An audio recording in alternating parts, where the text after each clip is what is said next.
How to lock screenshots on Signal. Hi guys, in this video I will show you how to lock screenshots on Signal.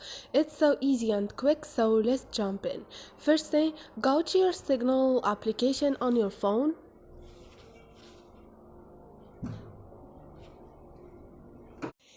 And now click on those 3 points up there and click on Setting.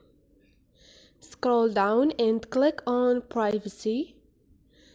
Scroll down again and you have screen